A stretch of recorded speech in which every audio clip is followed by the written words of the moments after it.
코지TV 좋아요, 구독 오네가이시마스. 안녕하십니까 고요미 여러분들, 코지TV의 코지입니다. 오늘도 잘 부탁드립니다. 자, 오늘은 스시코지에 왔습니다. 이거 간판 같은 경우에는 한자 하나로 스시라고 이루고요. 그리고 여기가 히라가나로 코우지입니다. 참고로. 그러면 안에 들어가 보겠습니다. 자, 내부 인테리어는 이렇게 돼 있고요. 앞에 부장님도 계시고, 그리고 저희는 자리를 이렇게 했습니다. 맨 끝자리. 오늘 담당 셰프는 이슬기 셰프라고 해서 이제 스시소라 대치점에서 이제 스시코지에 이동한 지 거의 2달 조금 넘었습니다. 그래서 한 달 정도 전에 한번 체크를 했었는데 이제 다시 오늘도 자세히 트레이닝을 시키려고 합니다. 자, 첫 번째 음식인데요. 이거 계란찜입니다. 계란찜 위에는 송이버섯 소스 그리고 새우를 튀겨서 올렸었습니다. 이거 같은 경우에는 제가 맨날 좀 온도감 말하니까 뜨겁게 나와서 기분 좋게 시작했어요. 자, 앞에서는 생선을 이제 이렇게 기리츠케라고 하는데 생선 준비하는 과정을 기리츠케라고 합니다. 일본 말에서는. 앞에서는 그리고 전복찜을 이렇게 준비했습니다. 전복 같은 경우에는 옛날에는 제가 스팀 컨벡션으로 3시간 정도 쪘었었는데 최근에는 내장 타러 쌀을 타러 압력 냄비로 지금 쪄요. 근데 질감나 이제 맛은 똑같습니다. 그 대신에 좀 시간은 좀 더 일찍 완성하게 돼 있어요. 자, 저희는 역시 내장 소스를 비벼 먹는 스타일로 합니다. 이거 같은 경우에는 제가 맨날 고급 비빔밥라고 하면서 권해드리는 건데 내장 맛이 제대로 돼 있을 때는 참 맛있더라고요. 직접 밥이랑. 자, 점심이라서 첫 번째 스시는 광어가 나왔었습니다. 점심에 오마카세는 지금 11만원, 그리고 주말에 같은 경우에는 2부제로 진행하고 있는데 10만원로 운영하고 있습니다.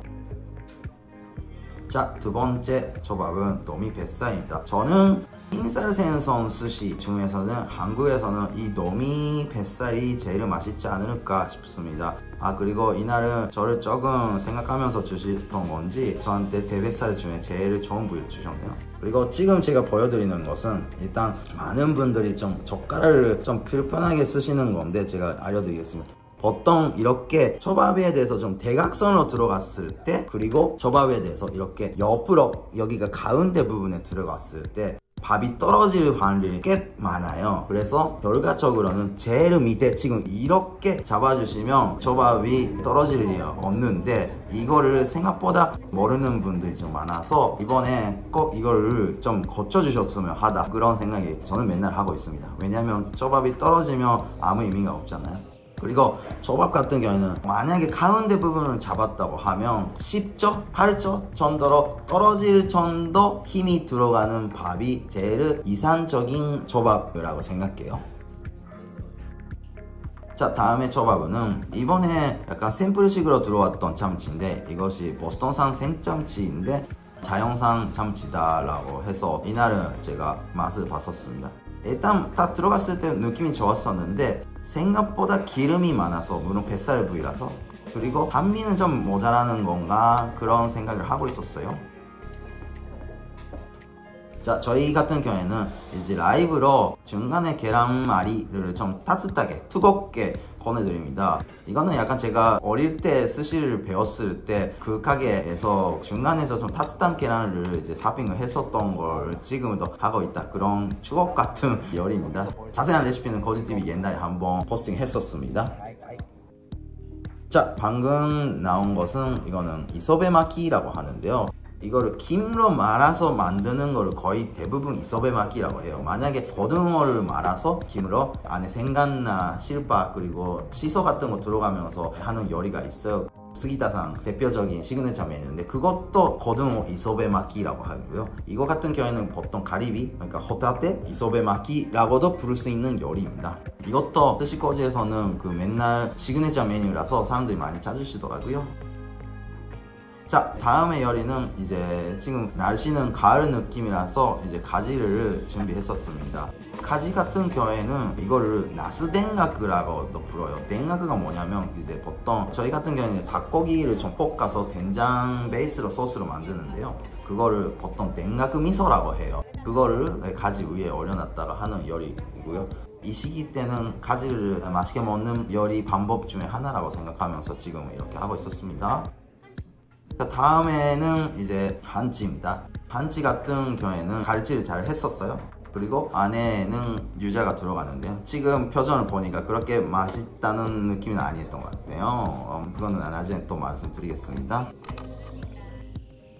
자, 다음에는 이건 시마아지입니다. 옛날에 제가 스시 설화에서 이슬기 셰프 스시를 체크했었을 때는 이렇게 초밥을 접시에 올려주실 때 살짝 가라앉았었던 것 같은데, 이날은 그런 초밥이 좀 안 보여서 조금 아쉽기는 했었어요. 그리고 질문 정갱이라는 생선이 있는데요. 이거는 정갱이라는 생선하고 방어에다가 거의 중간 정도 생선이에요. 생기는 것도 그렇게 생겼는데, 이거 아마도 제 생각인데 입에 들어갔을 때 너무 빨리 풀어졌어요. 그래서 아마도 초밥을 할 때 맨 처음에 생선에 묻어있는 기름을 제대로 안 닦아서 그런 질감이 됐지 않았을까. 이거는 반드시 잘, 참치를 스시로 할 때도 마찬가지고 항상 초밥을 할 때는 생선에 묻어있는 물기라든지 기름기라든지 그거를 정확하게 배해야 돼요. 자, 다음에 요리인데요. 이거는 아기입니다. 아구찜 할 때 아구 그거를 튀겼었습니다. 물론 튀기기 전에 미리 그 간장 베이스의 소스에 일단 조금 양념을 한 다음에 튀기는데요. 이거는 두껍게 나와서 일단 부드럽고 맛있게 먹었어요.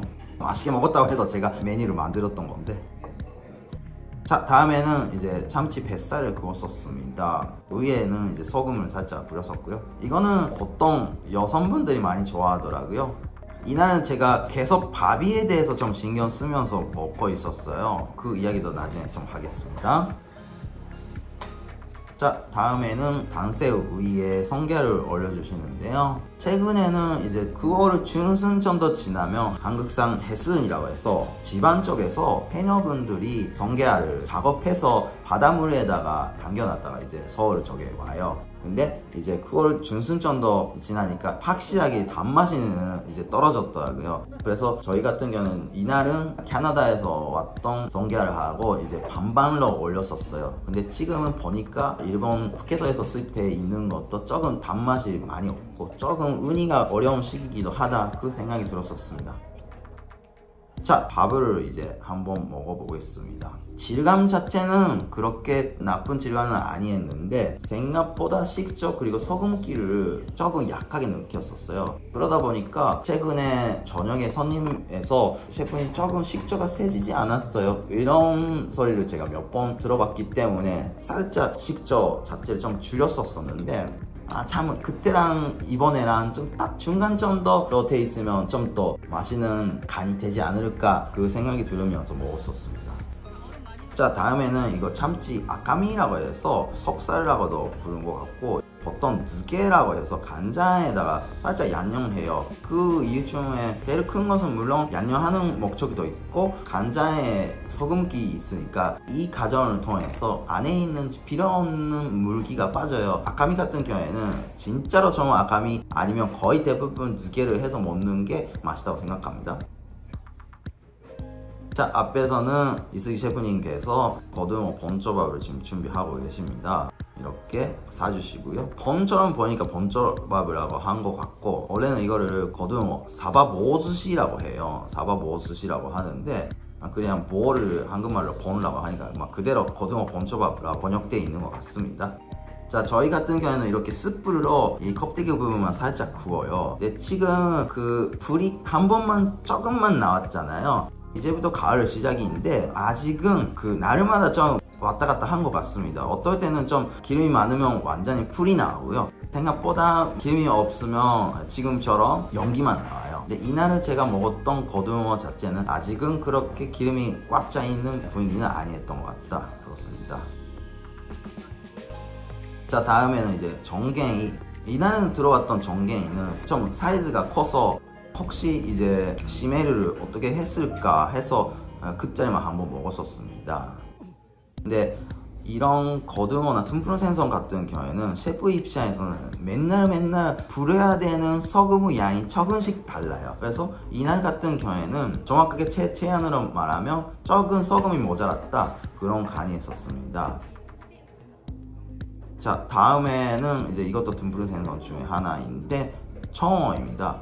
청어 같은 경우에는 이제 이날은 딱 입에 들어갔을 때 와 괜찮다 맛있네 이런 소리 하면 안 되는데, 이날은 청어 자체도 좀 사이즈가 어느 정도 크고 그리고 기름도 꽉 차 있었고 거기다가 이제 작업할 때 소금도 정확하게 잘 풀어주셨고, 물론 그 다음에 이제 그 소금기를 씻어서 이제 식초를 심해를 하는데, 오늘 나왔던 청어는 잘 나왔었던 것 같습니다. 이야, 이거는 봤어. 자, 김 자랑하려고 이제 한번 이 소리를 들어주시죠. 그 다음에 이제 지라시 스시에는 최근에 저희 같은 경우에는 안에 아그강이 들어가요. 아그강 같은 경우는 원래는 겨울에 많이 쓰는 식자재인데 최근에는 저희가 배서 받을 수 있어가지고 이거를 간장, 설탕 들어가는 육수로 절여서 채로 걸어서 사용하고 있습니다. 근데 저는 김으로 말아서 먹는 것도 나쁘지 않은데 그냥 지라시 스시 맛있을 때는 그냥 비벼서 그냥 먹는 스타일을 좋아합니다. 자, 장국 같은 경우에는 생선뼈로 육수를 냈었습니다.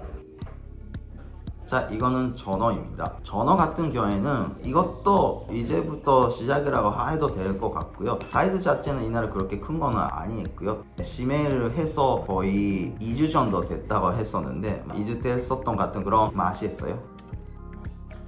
자, 장어 마지막에 이렇게 먹고요. 장어는 부드럽습니다. 이날은 계속 제가 그 밥을 먹으면서 살짝 임팩트가 모자라다 그 생각이 했기 때문에 제가 니기리 하는 모습은 못 찍었지만 다른 손님들이 다 빠지고 나서 제가 한 피스 스시를 하고 이제 다시 한번 보스턴산 참치를 먹었었습니다. 근데 저희가 점심에 같은 경우에는 2번 밥을 합니다. 근데 지금은 참치 니기리 했던 것은 2번째 나왔던 밥이고요. 그 전에 제가 이슬기 셰프가 했던 참치는 첫 번째 했던 밥이기 때문에 첫 번째 진행하면서 조금 간이 싱거운 것 같다고 해서 두 번째 식초를 믹스할 때는 조금만 더 올려달라고 해서 먹었던 참치였어요. 그래서 딱 맞구나 그 생각이 하면서 먹었었어요. 자, 마지막에는 이나니마 우동에다가 이렇게 스랑을 올렸었습니다. 저는 뭐 파스타 먹을 때도 그렇고 라면 먹을 때도 그렇고 약간 카레 먹을 때도 그렇고 스랑을 좀 굉장히 좋아해요. 그래서 이렇게 이나니마 우동에서도 스랑 들어갔었습니다. 자, 마지막에 항상 레몬은 어떻게 쓰세요? 라는 질문이 있어서 일단 저희 55에는 손으로 초밥을 드시는 분들은 이렇게 손가락을 비린내 없게 하세요 라는 의미로 레몬을 올려 넣고 있습니다. 레몬을 손에서 이제 비벼주신 다음에 이렇게 물수건으로 깨끗이 손가락을 닦아주시면 됩니다. 자, 마지막에는 푸딩 스타일 격크 타마고야키입니다. 격크에 대해서 제가 전에 설명해본 적이 있었나요? 있었던 것 같은데, 격크라는 거를 일본말로 다마고, 이거 계란을 다마고라고 해요. 다마고. 근데 이거를 이 한자를 한글로 격크라고 읽을 수 있어요. 그래서 원래는 이 격크라는 말은 그냥 초밥하는 요리사 가게 안에서 팀원들이 그냥 그 손님한테 모르게 예를 들면 이렇게 미안 좀 격크 줄래? 이렇게 옆에 그 셰프한테 이렇게 말하는 걸부터 시작하고 이제는 이것이 노출되고 그렇게 지금 쓰고 있는데요. 언어들이 사실 많아요. 초밥집에서는 그런 예를 들면 숫자 같은 경우에도 계산할 때 지금도 일본 스시집에서는 아마 개인으로 하는 조그마한 가게 같은 경우에는 버스기계 같은 거는 없습니다. 이제 조금 카드로 계산할 경우는 좀 점점 많아지고 있는데 아직도 현금을 많이 씁니다. 근데 안에 있는 주방장님께서 홀에 계시는 매니저님한테 가격을 전달할 때 약간 암호 같은 걸 많이 썼었어요. 무슨 말이냐면 보통 한국에서 숫자도 1, 2, 3, 4, 5, 6, 7, 8 이렇게 있다고 하면 이거를 스시집에서는 핑, 량, 게다, 다리, 메노지, 런지, 세이남, 반도, 기와, 빈말 이렇게 말해요. 그래서 만약에 계산이 20만원 같은 경우에는 량마르라고 부르든지 만약에 25만원 같은 경우에는 량메 그리고 45만원 같은 경우에는 다리메라고 하거나 이런 식으로 하더라고요. 이제 저도 뭐 많이 안 쓰니까 좀 깜빡했었는데 참고로 이거를 만약에 조금 알고 계신다고 하면 일본 가셔서 조금 자기가 매니아다라는 거를 좀 말할 수 있을 것 같아요. 자, 그렇게 해서 마지막에는 여름 아이스크림으로 마무리가 됐었습니다. 여름 아이스크림 같은 경우에도 이제 이번에 손님들이 많이 맛이 괜찮다고 해주셔가지고 스시코지는 아이스크림 맛집이네요 라고 해주셔서 아, 스시가 더 맛있어야 되는데 그 생각을 맨날 하면서 영업하고 있었습니다. 자, 이날은 이렇게 이슬기 셰프를 이제 2달 좀 지났으니까 한 번 또 왔었습니다. 이슬기 셰프 같은 경우는 참 이 친구가 장점이라고 생각하는 것은 커뮤니케이션 능력은 진짜 좀 타고난 부분도 있지 않았을까 그런 생각이 들더라고요. 왜냐면 제가 이날은 제 와이프랑 그 와이프 친구 이렇게 셋이 같이 갔던 날이었어요. 제가 혼자 가는 것보다 조금 나중에 실제로 가게에서 나가고 나서 제 혼자 생각인지 아니면 다른 사람들도 이거를 똑같은 의견인지 아니는지 그거를 제가 조금 신경 써요. 그러기 때문에 같이 갔었던 자리인데 일단은 처음에 시작할 때부터 그 자리에 분위기를 잘 만들어주는 거는 확실히 있는 것 같아요. 그리고 초밥 같은 경우에도 아직은 제가 뭐 완벽하다고 말할 수는 없는데 점점 좋아지는 모습이 좀 보여서 괜찮았던 것 같습니다. 근데 이날은 그 식초가 조금 약했던 부분에 대해서는 어차피 제 잘못이기도 하고 그러니까 저분도 저도 지금도 매일매일 당연히 체크를 하고 있는데 더 신경 쓰면서 해야 되겠다 그런 생각이 들었었습니다. 하여튼 오늘도 영상 끝까지 시청해주셔서 감사합니다. 다음번에도 더 좋은 영상으로 뵙겠습니다. 그리고 이제 추석도 올 것 같은데요. 여러분들이 건강 조심하시고 그리고 다음번에도 더 좋은 영상으로 뵙겠습니다. 감사합니다. 바이바이.